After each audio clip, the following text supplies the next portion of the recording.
একদম যুবক মানুষ, তত্ত্বাচার যুবক, যুবক মানুষ হয়ে 40 বছর বয়সের একজন মেয়েকে, সম্মানিত মেয়েকে বিবাহ করেছেন এবং যতদিন তিনি বেঁচে ছিলেন এতদিন দ্বিতীয় কোন স্ত্রী তিনি গ্রহণ করেন নাই।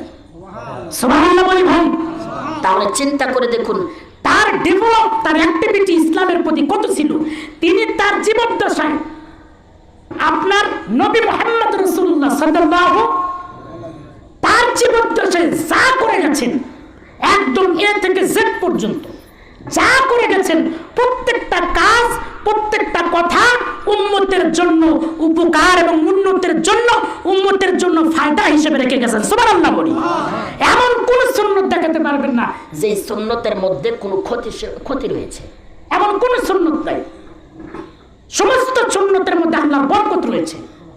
সুবহানাল্লাহ বলি ভাই। আমরা মুসলমান হতে পেরে